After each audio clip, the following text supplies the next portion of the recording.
calf with the hobbly leg is number 49. She's right here.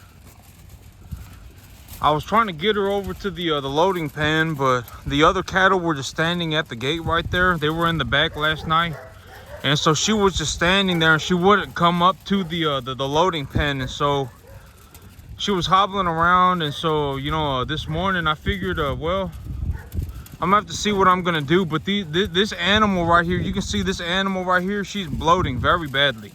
Not very badly, like I would say that she is probably a stage 1.5 bloat. It's not quite stage 2. Like she's not gassing out to the other side. She just got a gas bubble right there. And so these animals, you know, last night when I got home, I couldn't find them, so I went back there and I looked for them, and they were all the way in the back. This was the first time that I've ever seen them go that far back, but they were all the way in the back. And the grass in the back is so tall that there are birds hiding in the grass. And so when I was walking to the back, I was walking back there to find my cattle, and there were birds coming out of the grass, little birds coming out of the grass all over the place. So the grass is so tall in the back that I actually have birds hiding in it. And so you know, after these animals stop eating, I'm going to keep her off the grass, and if I can, I'm going to put 49 in the loading pen and see where I can go from there, because she wouldn't move from that back gate. She was standing at that back gate because the other animals were all right there looking at her, and she would not leave. And so I said, okay, I'm just going to bring these animals to the front, and I'm going to load her. I'm going to put her into the holding chute right now if I can, after these animals eat. And so I am starting to see some bloat. The animals are starting to go into the back, but the grass in the back is so thick that this is actually one of the, you know, I actually have an animal that's bloating pretty bad right now. If I can, I'm going to slow her down eating. Just slap her on the head and she'll stop eating for a while, and then push the food away from her side of the bin. And so she barely has anything to eat. Big boy's going to eat all of it now. But yep, when these animals are done eating, I'm gonna look to get this animal over to the holding pen, and I figured I'd take her to the vet. Oh man, I actually think that this animal right here's got an abscess, number 34. If you look on the side of her neck right there, she may have an abscess. I may have to lance that, and so I'll have to double check number 34. I gotta check number 34 for an abscess on the left side of on the left side of her neck. But other than that, I think I'm doing okay. You know, it's kind of a slow time for me because I only have 20 cattle, and you know, I got enough grass. You know, I planted enough grass to feed about 100, and so, you know, I don't really even have to really do anything in terms of feeding these animals. I just give them corn you know, once a day. Hear about this weekend, maybe about this weekend. I'll have to see about this weekend. It's supposed to rain on Saturday, and so I'll have to see, because I'm not going to bring in animals when it's raining, because then I won't be able to bring my trailer back here to unload the animals. And so I'll have to see, but I'll start bringing in animals, new animals, very soon, and I'll be good to go. I'm gonna get my hunting license squared away and everything. I had my hunting license and then I lost it. I don't know where I put it, but now I gotta take the hunter's course again, and then I don't really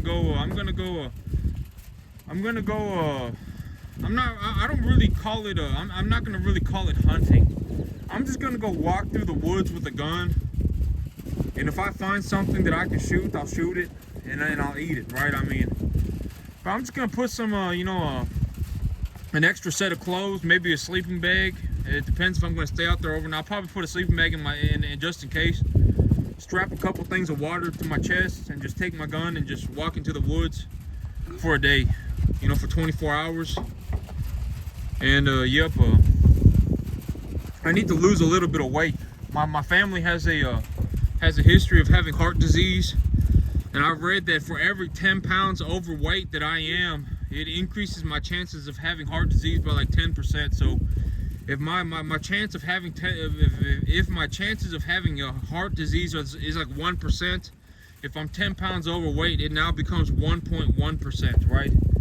And so I figured, you know, I just don't want to risk it. My family already has a history of heart disease, so I'm going to go ahead and just look to lose some weight. And so I figured the best way I could lose weight is if I just, you know, strap about 50 pounds onto my chest and just go walking off into the woods. And if I go walking off into the woods, I can't eat, even if I want to, right? Even if I want to, I can't eat. I mean, I'll take some freeze-dried noodles and some beef jerky with me, and I'll just go walking into the woods for a couple days, or for a day, and then not even a couple days, just for one day. But I'm going to get my hunting license squared away here pretty soon. I'll be bringing in animals. My cattle are starting to bloat, so when these animals are done eating, I'm not going to let them back onto the grass. I'm just going to leave them up here to eat. And they have started going towards the back. I think that they realized what's back there, because these animals, when they went back there last night, I went back there to look for them, and I found them, and they didn't even bother to follow me to the front. They just slept there all day. So they found the grass in the back. And I was walking back there last night, and all these birds were coming out of my grass. And I was like, dang, my grass is so tall and it's so thick that birds are hiding in my grass. And so, yeah, it was, I'm good to go. You know, I got this cat with the hobbly leg. I was going to take her to the vet this morning while I had an opportunity. But she just was not, you know, there were a lot of things going on, and she wasn't wanting to go over that way. And so when these animals are finished eating, I'm gonna see if I can get her loaded up and take her to the vet and bring her back. And that should be about it for me. Yeah, I got a slow week. I don't really have anything going on. You know, I got 22 cattle. The animals are all squared away. I got all the grass squared away too. You know, I planted all the grass and I got the grass squared away. It's not gonna rain for about another week. You know, if there's not any rain and my grass is squared away, you know, I got all my grass fertilized. I got all my grass planted. My grass is grown in properly. The biomass, you know, you know, I've done a lot of good things. You know, this time around, I did a lot of good things. My grass is growing in well as a result of that. You know, the information that I've been collecting was accurate and precise. You know, I was right about on the dot for what I needed to accomplish. I was looking to accomplish, you know, because my grass, the big goal for my grass, and this is also a good example. You know, I got this bloating animal that if I grew my grass too hot, if I grew it, you know, if I put too much into it, it would cause my animals to bloat. And so that's what I mean by, you know, when I'm growing grass, it depends on what I'm growing my grass for, right? It's a multi-dimensional situation. What is the consistency of my soil? Okay, so I have a clay loam that is about 7.5 pH. It's about 7.5 pH, and from the information that I have collected, my soil also has a potassium deficiency, even though it has a 7.5 pH. And so in this situation, you know, how much rain do I anticipate I'm going to get? Okay, so I anticipate that I'm going to get at least I'm going to get somewhere around 3 to 4 inches of rain this month. If I'm going to get 3 to 4 inches of rain this month, and my soil, okay, so soil also has a capacity to retain water. And so if my soil has a lot of water in it and it gets 2 to 3 inches, 3 to 4 inches of rain on it, it's different than if my soil was bone dry and it got 3 to 4 inches of rain on it. And so there are a lot of factors to consider, right? Okay, so my soil is already very wet. I'm gonna get another inch of rain. You know, the overall mineral concentration ratio that I'm looking to provide to my plant is somewhere around a 10 nitrogen, 1 phosphorus, 7 potassium mineral ratio, with about 3 to 4 parts sulfur. Wait, no, that's not right. Excuse me. It's 10. Well, for my field in particular, my field needs a lot of sulfur. My field, if I don't put sulfur on my field, you know, almost always when I start running into fertilizer deficiency problems, it's phosphorus and then sulfur and then it's potassium. Usually, always in that order. You know, it's phosphorus, sulfur, then potassium. And so, you know, it really, you know, but then it's like, yeah, okay, so if I want to provide my plants a 10-1-7 nitrogen, phosphorus, potassium, sulfur ratio, but when I go to the fertilizer plant, they don't have a 10-1-7. They have a 25-5-15 with 7 parts sulfur. You know, okay, so if I put the 25-5-15 on my soil and I'm looking to provide a 10-1-7 at about, you know, when the grass is at an early vegetative state growth, you know, I want to give it about about 50 pounds of nitrogen. But when it's at the medium, when it's at a a late vegetative growth, I want to give it about somewhere between 100 to 150 to get the because okay, so the larger the plant is, the more fertilizer that it can handle. It's a fertilizer to a plant. It's like food to a human being.